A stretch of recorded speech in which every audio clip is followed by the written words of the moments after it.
Hey guys! Today we're diving into another truly horrifying case. If you want to support my channel, make sure to subscribe and stay active. It really helps me out. I'd be super grateful for that. Let's get started. November 11th, 2013. A regular fall morning in rural Pennsylvania. The ground was damp and a shallow roadside trench cut through the landscape near scattered private homes. It was quiet, until two locals spotted something unusual on the side of the road. A silhouette. A person lying face down, completely still. Not a single movement. The man was gone. His clothes were soaked with blood. Scattered around him were personal belongings, and one item stood out, a smartphone. It was still on, the screen dimming slowly, as if someone had used it just moments earlier. Authorities arrived quickly. The first thing that stood out were the signs of a violent struggle. The body showed multiple wounds. The pattern and placement made it clear. The attacker had acted with intense aggression. This wasn't a random act. It was deliberate, calculated, and carried out far from prying eyes. No vehicle was found nearby. No obvious tire tracks on the roadside. Just footprints leading to the road and one faint tire mark, partly washed away by the rain. The area was remote, quiet. No chance witnesses. The weather was gray and damp, the air heavy with silence. Investigators started by examining the phone. It was still functional and hadn't been locked with a passcode. The call log revealed 2 incoming calls and 1 outgoing, all from the night before. The final call was made to an unknown number, not saved in the contact list. At that point, the team didn't even know who the man was, nor who he might have planned to meet. It took about an hour to identify him, but his name wasn't released to the public yet. The investigation had only just begun, and one thing was clear: this wasn't impulsive. No one could have guessed what was behind it. But the evidence pointed to a chilling truth. This act had been planned, and the victim was chosen on purpose. Far north in Alaska sits a town called North Pole, a place better known for its name than its reality. Founded in the 1940s as part of a holiday-themed marketing concept, the town plays up its festive image. Bright wooden houses, streetlights shaped like candy canes, and an atmosphere straight out of a storybook.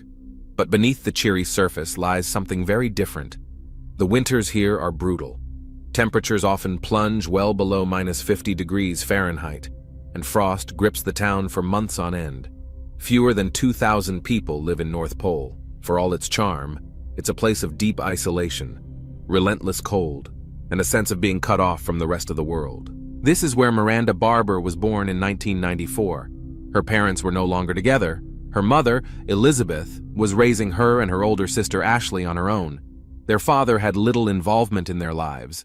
At an early age, Miranda was diagnosed with a congenital hip condition. It meant that one of her joints hadn't formed properly, causing pain and limited mobility. Walking, playing, and keeping up with others her age was difficult. For 2 years, she wore a special corrective brace. After her treatment, the family moved to another area, closer to relatives.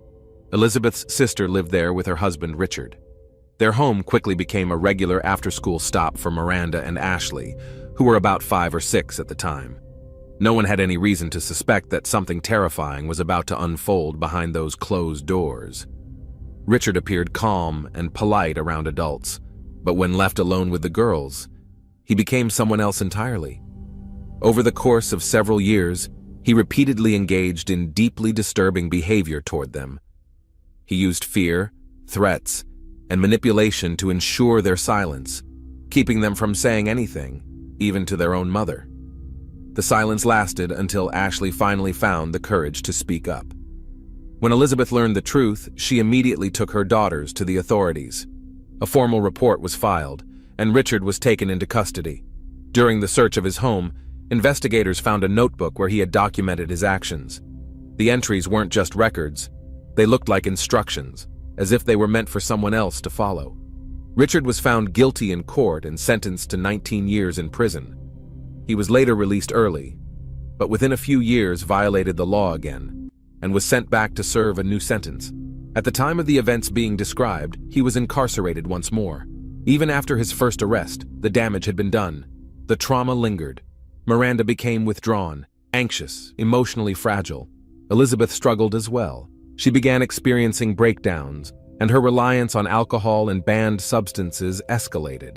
Her demeanor often showed signs of emotional detachment, irritability, and internal instability. She still made efforts to care for her daughters, but those efforts became less frequent and increasingly ineffective.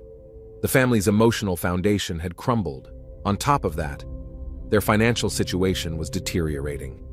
There was no help coming from the outside. All three were caught in a slow decline. When Miranda turned 9, Elizabeth made a decision. She packed up and left. The family moved away from the North Pole. It was a chance to start fresh. But changing their address turned out to be much easier than escaping their past. Ashley, the older daughter, pulled away. She kept her distance and looked for outside sources of support: school, part-time jobs, friends, anything to keep her out of the house. Miranda, on the other hand, didn't try to escape. She retreated further inward, often isolating herself. She became easily agitated, lashing out. Her behavior was becoming more unpredictable. At age 12, Miranda entered a new phase of her life. She started spending time with an older group of teenagers, individuals who were already experimenting with heavy substances, drinking regularly, and living on the edge. Despite her young age, Miranda quickly became part of their world. At first, she was just observing, but it didn't take long before she began participating. Smoking, alcohol, and pills became her new normal. She often disappeared from home for long stretches. Her mother didn't always notice, and when she did, she rarely responded. Miranda would return suddenly and without explanation. Meanwhile, her behavior at school was spiraling. She became aggressive, instigated conflicts, and hurled insults at classmates. The administration suspended her more than once. Her academics stalled completely, and her overall behavior continued to decline. It was during this time that she first mentioned someone named Forrest. According to Miranda, he was an adult, about 20 years old, and part of a group she described as satanic. She told stories about participating in strange rituals, claiming that after one of them, she somehow became connected to Forrest. These were confessions she shared with her mother. Elizabeth, alarmed, tried to intervene and forbade Miranda from any further contact with him. In response, Miranda ran away. There is no official confirmation that Forrest ever existed. Authorities later found no evidence of his identity, no records, no witnesses, no known group. Everything known about him comes solely from Miranda's accounts. Some close to her would later say she had a tendency to make things up, particularly during times when she felt ignored or craved attention. But to Miranda, the story was real. She acted as if the experience of submission and psychological control had truly shaped her. After this period, her behavior became even more chaotic. She would later say that it was from this point on that she lost control over herself.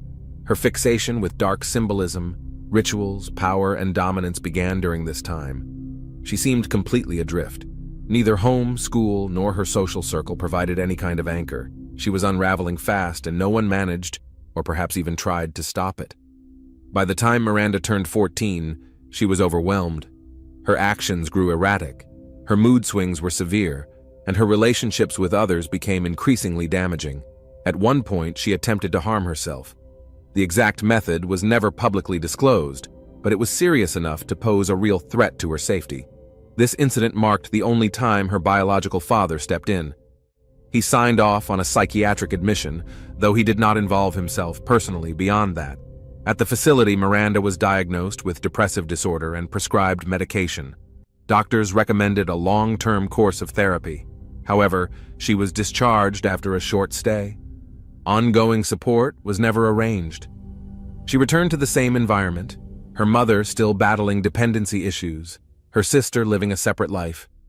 There were no steady, supportive adults around her. After being discharged from the facility, Miranda never returned to school. Technically, she was still enrolled, but she stopped attending classes altogether. Her education came to an end in practice. Most of her time was spent with older crowds, and her social circle changed frequently. Her lifestyle became that of an adult, not in terms of responsibility, but in terms of high-risk behavior. She continued using banned substances, engaged in questionable relationships, and often stayed away from home overnight. No lasting bonds were formed.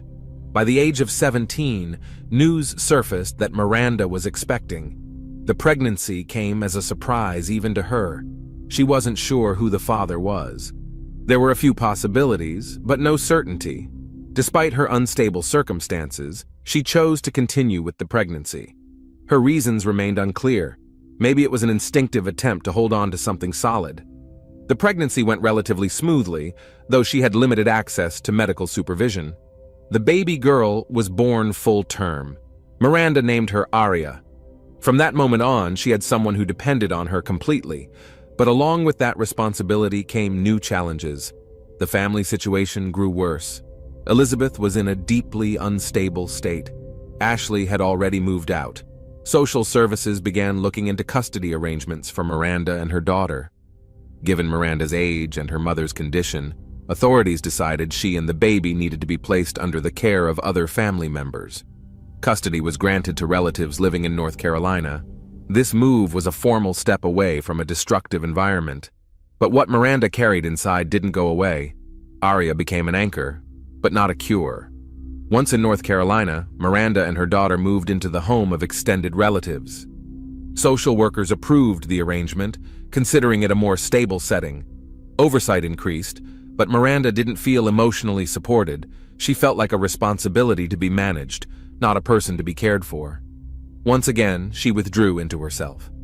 It was in that house that Miranda met Elite Barber. He was 20 at the time and a regular visitor, staying connected with one of the family members. At the time, Elite was in a relationship with a woman named Amy, and they were expecting a child together. Miranda, meanwhile, was still caring for her infant daughter Aria. Despite their different circumstances, she and Elite quickly formed a strong connection. Elite had a deep interest in unusual subjects. He often talked about religious cults, rituals, and symbolism. For him, it wasn't just a curiosity, it felt like a source of personal power. Miranda didn't shy away.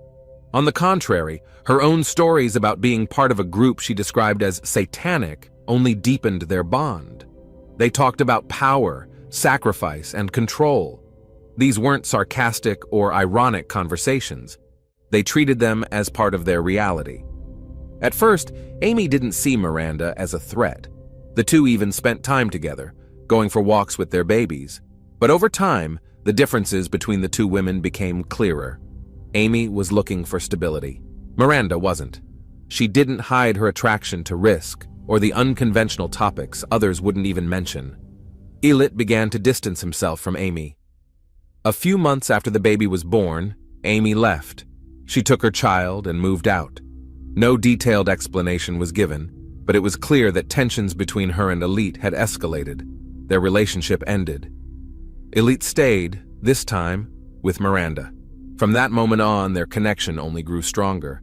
Now they were living under the same roof. Their talks about rituals took on a new tone. No longer just abstract ideas, but something more actionable. A sense of uniqueness started to take shape. They saw themselves as a unit separate from ordinary society. Outsiders felt irrelevant. Their views on relationships, morals, and boundaries became more aligned. They didn't consider themselves special, but in reality, they functioned as an isolated pair. All major decisions were made together, with little regard for outside opinions. They spent more and more time alone, gradually shutting everyone else out. Their conversations often drifted toward the idea of creating something meaningful, not a family or a shared business, but something unique, something that belonged only to them. A few months into the relationship, Miranda and Elite got married. There was no celebration, no family gathering. Relatives from both sides were not invited. Most of them didn't support the union anyway. The reason was clear: their lifestyle. It was unstable, shaped by the use of banned substances and strange, unsettling interests.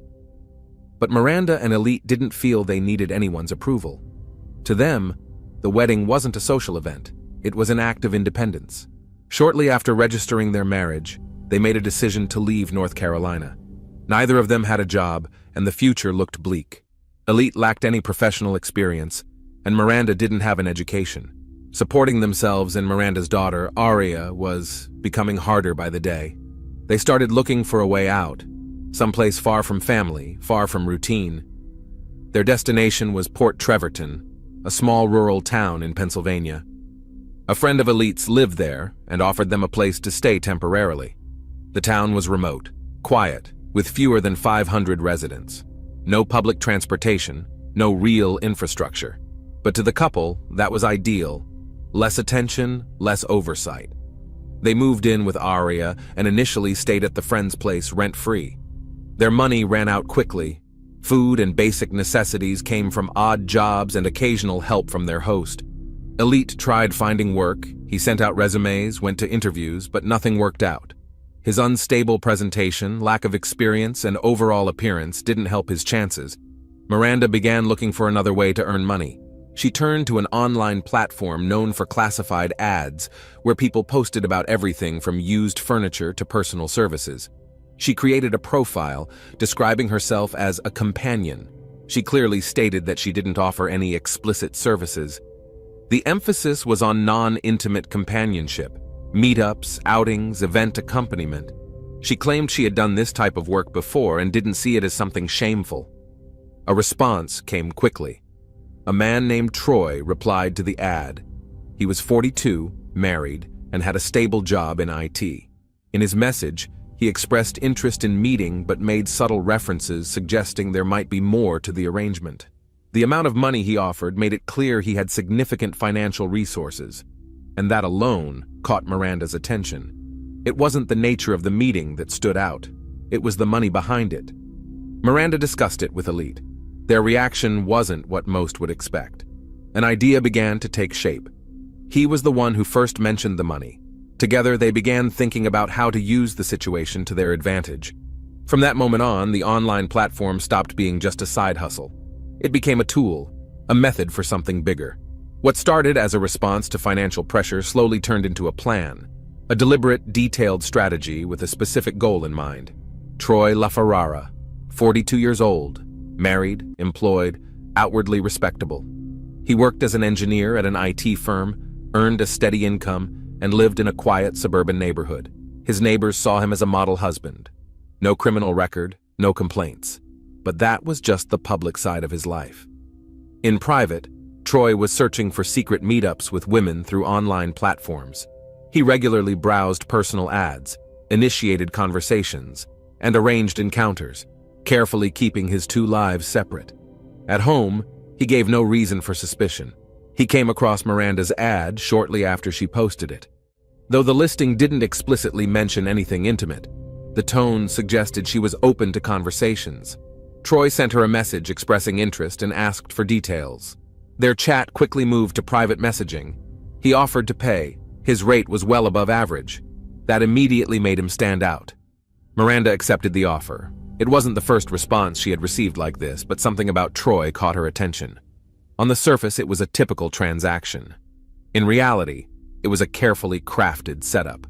November 11th, a shopping center parking lot. Troy pulled up to the agreed meeting spot. Miranda was already waiting. He got into her car and handed over the agreed payment. He acted calmly. There was nothing alarming about his behavior. The car was quiet. The route had already been planned. A remote country road outside of town.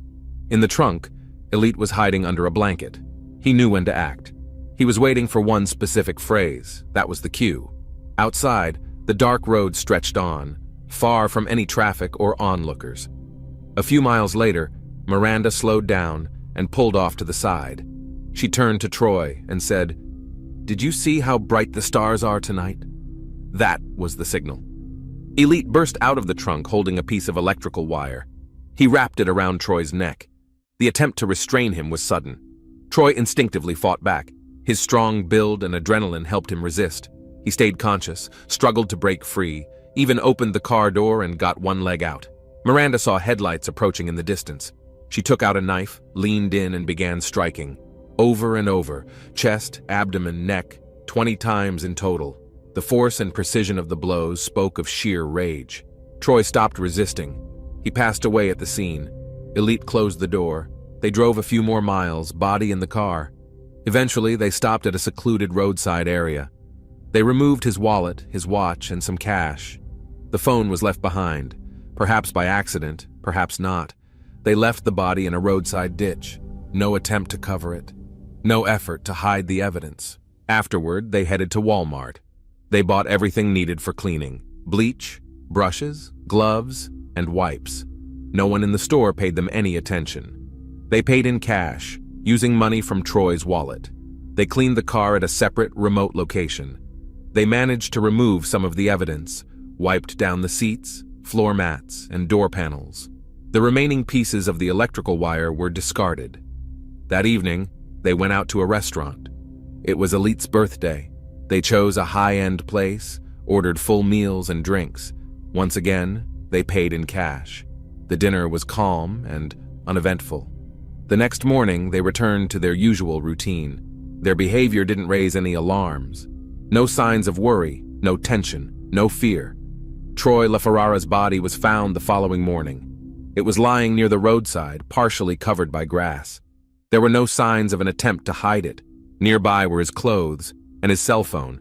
That phone became the key. The device was still powered on. In its memory were recent calls and texts. One number appeared repeatedly. Investigators traced the phone number. The registered SIM card led them to Miranda Barber. A detective was dispatched to her listed address, and she was invited to the station for a routine interview. The reason was described as a standard follow-up related to calls made to the victim. During the first questioning, Miranda appeared calm. She denied knowing Troy and insisted they had never met. She said it was possible she had accidentally answered a call from an unknown number, but didn't recall any details. When asked about the online platform, she hesitated for a brief moment, but responded that she hadn't used the site in a long time. The conversation lasted about an hour. Then the detective asked if he could look through her phone. That's when her demeanor changed. Miranda shut down. She said she wouldn't hand over her phone without a warrant. Her tone became tense. Officers noted the sudden shift in behavior and chose to release her for the time being. There wasn't enough to justify holding her. Back at home, Miranda seemed deeply unsettled. She stayed quiet for several hours. Then, without warning, she confessed to a friend they had been staying with. She had been involved in Troy's death. She shared details, names, motives, the full story. The friend was stunned. He didn't know how to react, but urged her to go to the police. He insisted. He told her that if she didn't go, he would. Around 4 a.m. that night, Miranda returned to the police station. She asked to speak with a detective and said she wanted to tell the truth. She immediately added that the incident had an element of self-defense. According to her, she had arranged to meet Troy through an online ad. She claimed he became aggressive and tried to force himself on her. Out of fear, she said, she grabbed a knife and struck him. She made no mention of the wire or Elite. The police documented her statement, but the physical evidence didn't support it. The number of wounds, the signs of strangulation, and the presence of another person pointed to a very different scenario. That was her first lie, but it wouldn't be her last. Following Miranda's confession, the investigation shifted its focus to Elite Barber. He was at the house where Miranda returned after her initial questioning. His demeanor was calm. He didn't seem anxious or alarmed. Since her admission, he had stayed silent. He didn't defend himself, didn't offer explanations. Even when he learned that Miranda had told the police about her meeting with Troy, Elite showed no reaction. The police decided to bring him in for questioning, citing their cohabitation and the possibility that he had knowledge of what happened. Elite came in voluntarily. He gave short answers and denied any involvement. He claimed he had no idea about the meeting and insisted he hadn't left the house the day of the incident. His tone was steady and confident. Investigators didn't rush to draw conclusions. They needed more evidence. A request was sent to the shopping center for surveillance footage. The security camera in the parking lot captured a clear image. Just before Miranda met with Troy, a man got into the back seat of her car. His face was visible. The camera angle left no room for doubt. It was Elite. Once shown the footage, Elite's story changed. During a second interview, he admitted to being there. He described what happened and confirmed he had known about the plan and had taken part in the attack. According to him, the idea had been mutual. The phrase Miranda used was prearranged. The wire and knife had been prepared in advance. He didn't express remorse. The detective noted that Elite spoke in a detached, matter-of-fact tone. He didn't hesitate or pause. His responses came out like a checklist. We chose the road. I hid in the car. When she said the phrase, I used the wire. A psychological evaluator observed a complete lack of emotion. Elite's voice didn't change, even when he described the moment Troy lost consciousness. After the confession, Elite was formally placed under arrest. Comparing his statement with Miranda's, authorities concluded that the self-defense narrative didn't hold up. The two had acted according to a plan. The act had been intentional, coordinated, and carried out together. The investigation was following a clear path: one victim, two participants, confessions, and evidence. But everything changed after a phone call from jail. Miranda herself reached out to reporters. She wasn't asking for mercy. She didn't plead for understanding. Instead, she made a statement that shifted the entire case into national headlines. In the interview, she said Troy wasn't the first. According to Miranda, there had been others, 22 in total. She didn't give names, locations, or time frames. She just said she stopped counting after the 20th. The interview spread rapidly. Headlines said it all. Female serial offender. Law enforcement had to respond. A new round of investigations began. Miranda was brought back in for more questioning. This time, she was asked directly. Where? When? Who? Her answers were vague. Authorities reached out to other states where she had reportedly lived. No matching cases were found. No bodies, no missing persons linked to her, no witnesses. Soon, her family spoke publicly. Her father, sister, and others who knew her all emphasized one thing. Miranda had always had a tendency to fabricate stories, especially when she wanted attention. Even as a child, she would make up elaborate tales in which she played the central role. And as she got older, that trait only intensified. According to them, her claim about 22 victims was just another attempt to manipulate. They said they didn't believe a single word. But Elite believed her. His interrogation was recorded. When the conversation shifted to the possibility of other victims, he nodded affirmatively and said that Miranda had indeed shared stories like that with him. He noted that, during those moments, she seemed to become someone else, like a different version of herself. In his words, it wasn't just her. It was something else. Elite even gave that side of her a name: Super Miranda, believing it was how her inner darkness came to the surface. He was convinced that something unfamiliar, almost inhuman, was hidden behind her everyday appearance. And when that part of her emerged, something happened that even he admitted made him feel afraid. According to him, he never quite knew which Miranda he was with. He said he had lived with two versions of her. After the confessions and the close of the investigation, the case quickly moved to trial. The courtroom was devoid of emotion. No tears, no outbursts, no dramatic displays of remorse. Everything felt procedural and restrained. The judge read the sentence. Miranda stood silently. So did Elite. News cameras captured their expressions. Ordinary, blank, showing no fear, no regret. The court sentenced them both to life in prison without the possibility of parole. Months later, a tragic update emerged. Miranda's mother, Elizabeth, had ended her life. She didn't leave a note.